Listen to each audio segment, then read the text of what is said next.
Vasudevaya. Om Namo Bhagavate Vasudevaya. Om Namo Bhagavate Vasudevaya. Om Namo Bhagavate Vasudevaya. So we're reading here from Srivadasam's 6th canto, chapter 19, the Pumsavana ritualistic ceremony, and there's a series of verses. There's no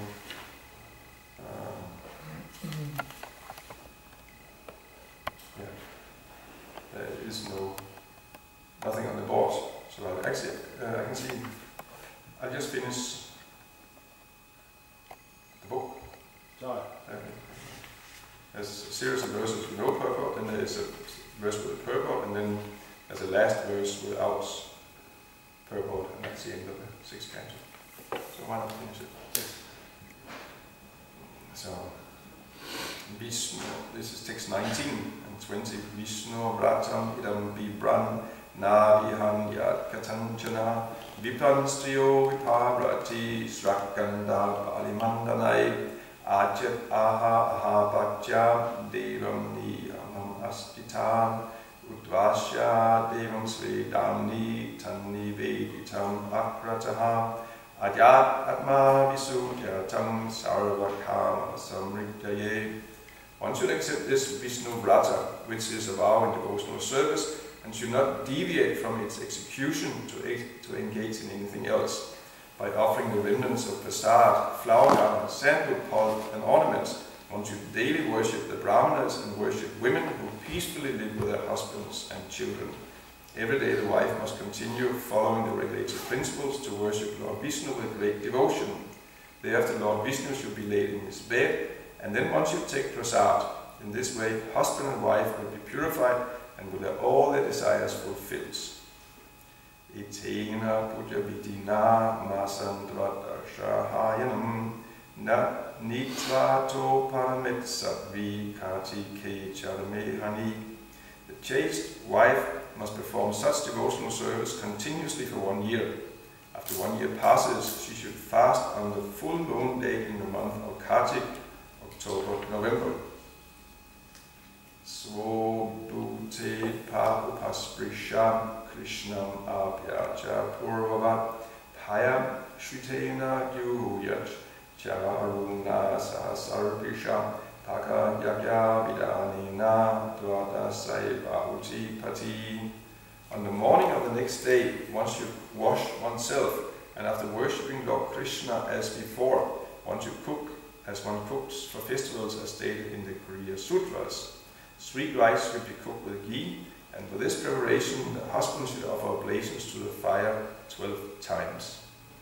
Ashisha sirasadaya vidyai pritaya samilitam pranamya shirasad bhaktya unditata anugyaya. Thereafter he should satisfy the brahmanas. When the satisfied brahmanas bestow their blessings, he should devotedly offer them respectful obeisances with his head, and with their permission he should take prasad.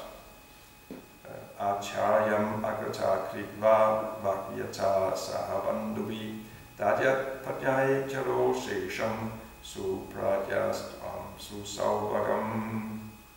Before taking his meal, the husband must first seat the acharya comfortably, and along with his relatives and friends should control his speech and offer prasad to the guru. Then the wife should eat the remnants of the oblation of sweet rice cooked with ghee. Eating the remnants ensures a learned, devoted son and all good fortune.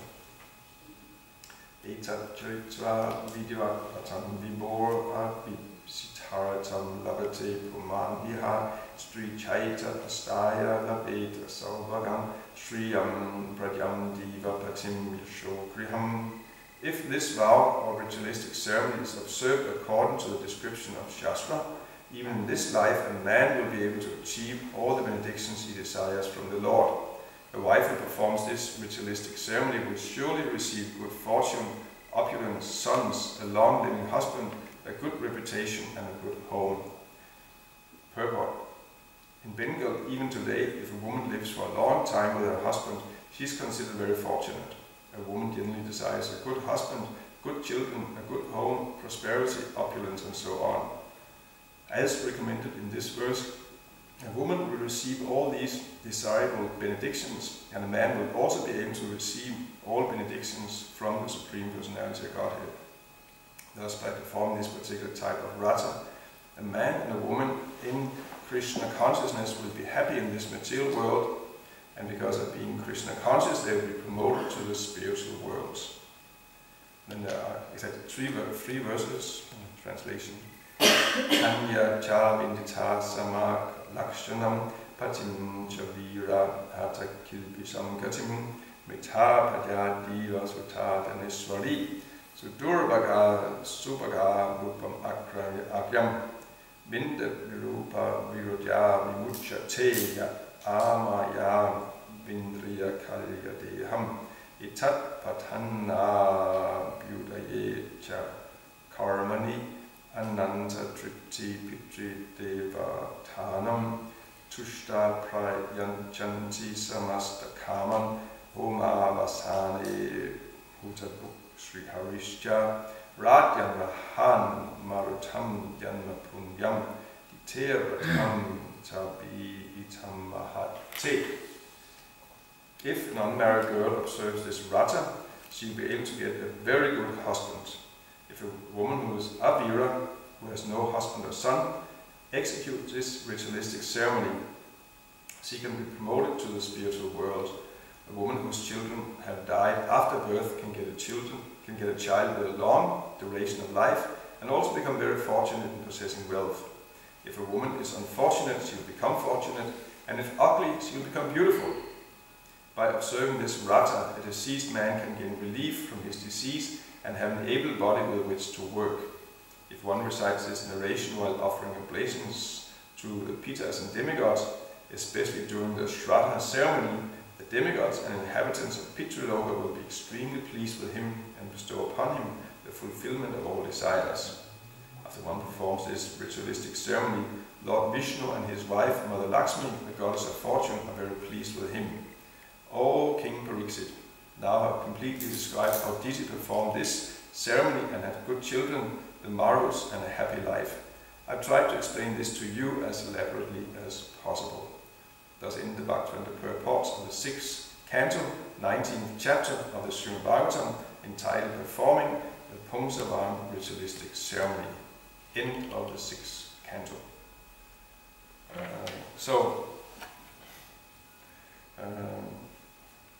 Here we heard in the last verse here, all the benefits, or some of the benefits one can achieve by performing this particular type of vow, vrata. Vrata is a Sanskrit name, a Sanskrit word for a vow. And we hear how those who perform this particular Pumsavan ritualistic vow, how they can achieve all good, all kinds of benedictions and all fortune and so on and so on. And now, of course, Prabhupada does not say that we should perform this particular ritualistic ceremony. But the principle of following vows and sticking to one's vows in this way, actually achieving the mercy of the Supreme Personality of Godhead, is universally true. That is the whole basis of actually just human existence is with the ability to take a vow and actually keep the vows. This is what Prabhupada considers that's one of the differences between animals and humans. Dogs have no shame. Dogs have no honor, but a real human being has honor.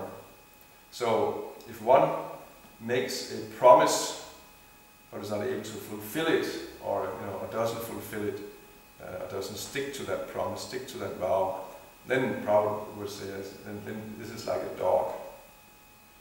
It's a very, very essential thing in human existence, and you see that in the history of Vedic culture, this is such a constant theme that, you know, you take a vow and you keep it, no matter what. I mean, of course, there are, you know, also in Vedic culture, there are lower sections of society. There are those who will not keep their vows, but they're in the lower sections of society, Sudras and Vaishyas. And Sudras can be very honest also on Vaishyas. Vaishyas is questionable. Can they keep their vows or not? Profitable, hvis det giver profit. Yeah, if it's profitable, then they'll definitely keep their vows. And that much we can be sure of. If a businessman will make money by keeping his vows, he will keep his vows. That's it. Because he has this rata to earn wealth. That's the nature of businessmen. Vaishyas is they'll make money in any circumstance, and that's actually, this is the whole criterion for their success in life, that they are making money, they're making wealth, and they will actually, you know, generally do anything, and it's part of the, it's part of the, you know, I say the, you know, it's just the, when you're in the field of Vaishya activities, then, you know, you have to be a little tricky, and you have to be, you know, sometimes deal in the black market. And sometimes you have to, you know, cheat a little, you know, there, promise things. Like Prabhupada writes, and that's one of the faults of the Vaishya occupation, because every occupation has certain faults. The fault of the Vaishya occupation is that sometimes one will have to tell a lie in order to make some profit. You know, probably explain tells, for example, that sometimes a businessman will tell the customer, because you're my friend, I'm not making any profit on this deal. I'm giving you an especially good deal. You're my good friend, and I'm not making any profit on this. You just get it at complete cost price. You know? And but we should know immediately, Prabhupada said, this is a simple lie. A businessman cannot live if he does not make profit. So when the businessman says he does not make profit, it's a lie, because you wouldn't survive like that. So, and then Prabhupada goes on to say, but although one is engaged in an occupation where lying is part of, you know, is unavoidable, one should stick to one's occupation. You should not give up being a businessman just because it has some imperfections. But still, you know, the higher sections of society, the Brahmanas and especially the Kshatriyas, they take vows and they will keep their vows no matter what. And this is human life, and one can attain the full mercy of the Supreme Personality of Godhead. Because this is actually what this is really about, how to please the Supreme Lord, Krishna. And then all fortune comes from there. And actually taking the right kind of vows. Of course, one shouldn't take silly vows or stupid vows. One should take the right kind of vows. But the right kind of vows taken for the pleasure of the Supreme Personality of Godhead will bestow all fortune, all perfection in life will come as a result of that. All satisfaction will come as a result of that. And as I said, it has to be the right kind of vows, of course. We might read this description here of the Pumsamana ritualistic ceremony and say, well, I also want to be like that. I also want a son who's living long life, or whatever I want, or something. And then I will start just reading the Bhagavatam and performing the Pumsamana ritualistic ceremony. But that's not how it works. We are following our acharyas, our spiritual master, we are following our authorities, and we follow the vows that they are prescribing. Prabhupada is describing this, you know, it's a chapter in the Bhagavatam, so obviously he's describing it and glorifying the Pumsamana ritualistic ceremony, but he's not said that we should perform exactly like that. He's our acharya, he gave a different, you know, different vows, different process also, but there's certainly, there are vows we should follow, the 4 regulative principles. We should take a vow to chant 16 rounds of the Hare Krishna mantra every day for the rest of our life. We should, render devotional service as much as possible. We should be in the association of devotees, and then probably the guarantees. Then I'll bring you back to Godhead if you simply follow that.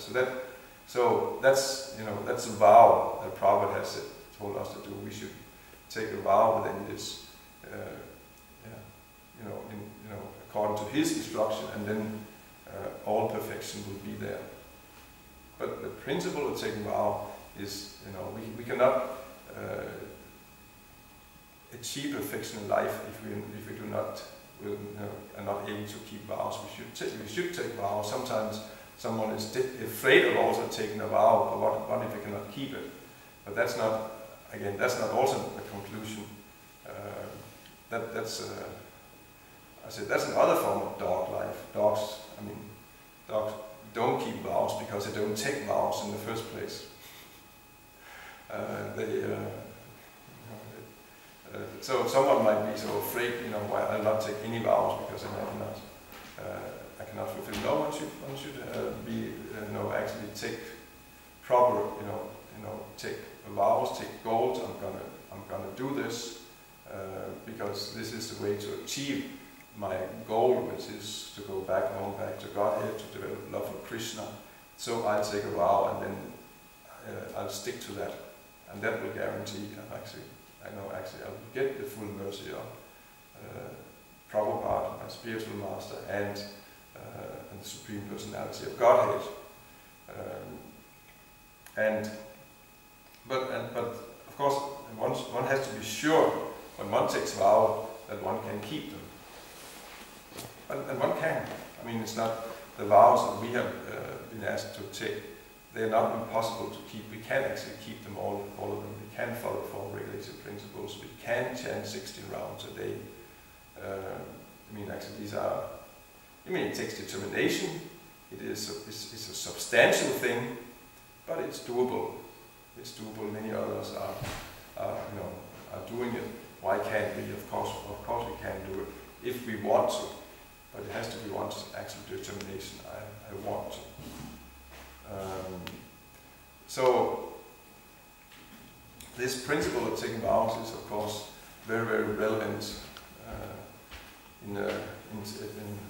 on today. Today is Diwali, which is the return of Lord Sri Ram along with Mother Sita and Hanuman, Lakshmana, from 13 years of exile, or 14, 13. Rangi Gopal was 14. 14. Then it's 14. I always mix it up. And the Pandavas? Was 13. That was 13. 12 plus 1. Huh? 12 plus 1. The Pandavas. Okay. 12 in forest and 1 outside, incognito. Okay. So I always mix these two up. So 14 years for Lord Ramchandra. He was banished to the forest. And but then he returned home in great jubilation. The whole city of Ayodhya became, everyone was joyous, or beyond being joyous. It was the most fantastic festival they had ever experienced like that. And Lord Ram, when he came back, there were lights everywhere. He was received like the king and the most beloved person that they ever, whole Ayodhya. It was just pure devotees of Ram, everyone.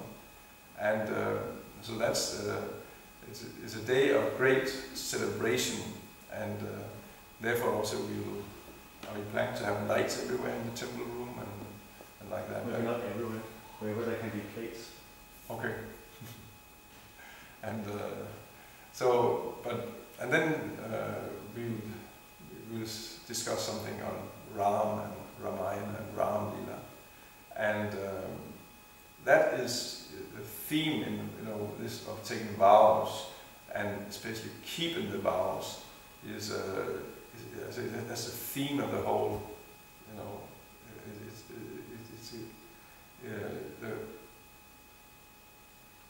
and that's why it's such an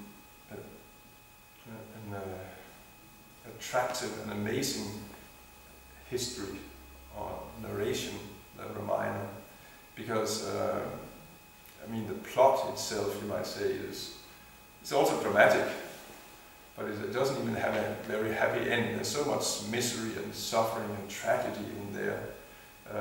So it's not, if just because you want some happy ends, this is not why you read Ramayana, because it doesn't end happily. It ends very tragically, seemingly. But that's not. This is not what is the greatness of the mind. It's the characters and the integrity of the persons who are involved, and this that they are they're principle. The people of the highest principle. They make a promise and they just keep the promise, and it might cost them their life, and it does. It cost Maharaj Dasarath in order to keep his vow. Dasarath Maharaj is the father of Lord Ram, and he made a promise to one of his queens in a battlefield because she saved his life in a war, and so he made a promise to her that you can ask from me anything you want. I think it was 2 benedictions I'll give you, and you just ask whatever you ask for, I'll give it to you. And she said, I'll not for now. I'll use it later if I want to. And and then many years went by, and actually he even kind of forgot it. And maybe she also forgot it, maybe. But then came the time when Ram was to be coronated. Ram was the oldest son of Dasarath, and he had 3 other sons, Lakshmana, Shatrugna, and Bharata. And he had 3 queens. And Ram was the son of Kausalya, and Lakshmana and Shatrugna were sons of Sumitra, and Bharata was the son of Kaikeyi. And so Ram was natural, and no one had any problem with that. Ram was the oldest son, and he was.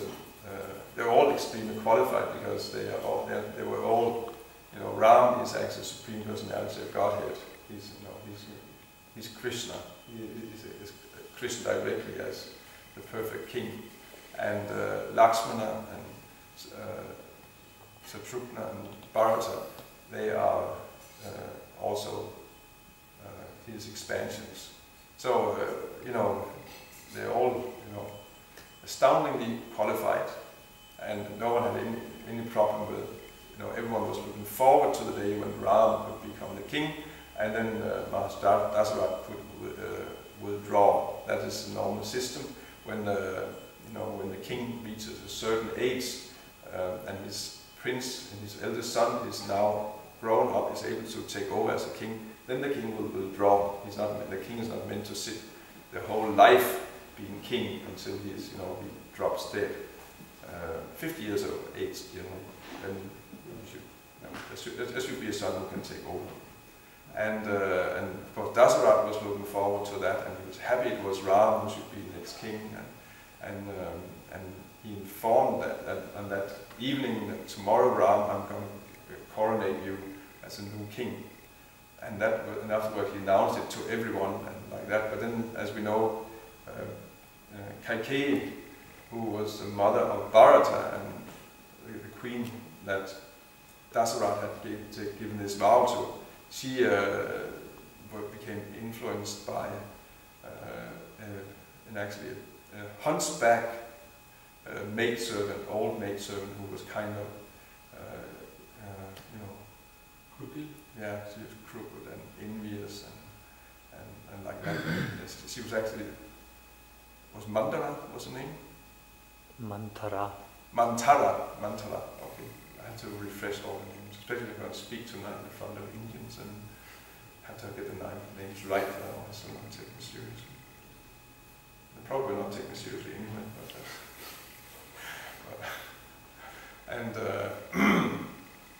And so she, well, it ended up, just to make long story short, Kaikeya, she approached Ram and said, "You remember, I have 2 vows you promised to fulfill."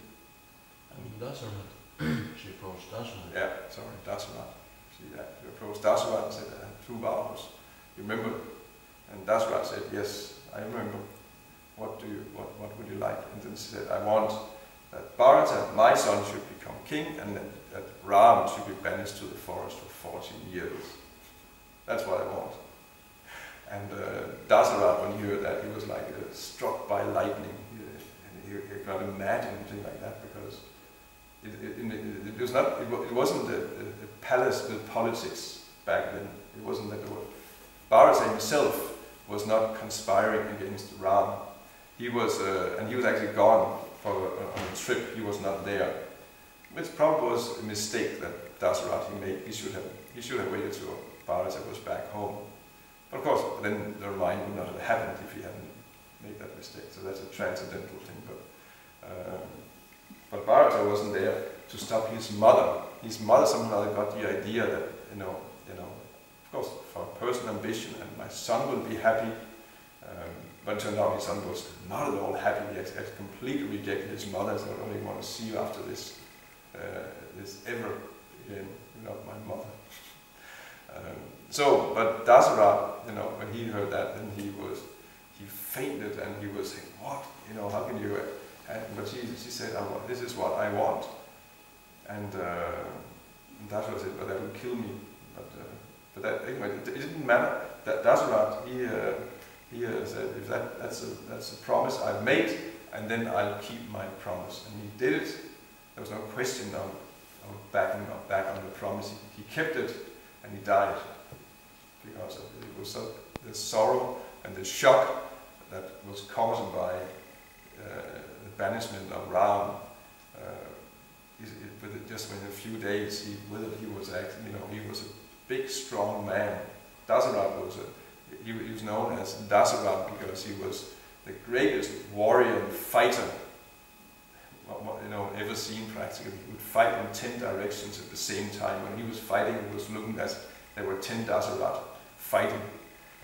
He was fighting for demigods, and he was, he was so powerful. But this strong, powerful king, this powerful man, within a very few days, he just withered and became old and wrinkled, and he just died out of sorrow. But that did not stop him from fulfilling his vow. He simply kept to that vow. And later on, also we see that in Ramayana, when Ram hears that, immediately says, "Yes, I'll do it. It's my father's order, and the son should always execute the order of the father." Others actually try to persuade him, "Don't do it, because nobody wants it anyway. It's not just something that there's not even Bharata wants it. Nobody wants this." But Ram said, "No, it's my father. It's the honor of my father. I cannot. How can I be such low character? What would they think of my father? He had a son with such a low character who cannot keep his promise." So Ram, and he's very joyful actually. Great, he says, "Yes, I'm banished to the forest. Okay, I'm leaving." And leaving immediately. There was no doubt he would live. And of course, then his wife came with him, Sita and Lakshmi went with him, and so on. But there was no deviation. It was just keeping strong vow.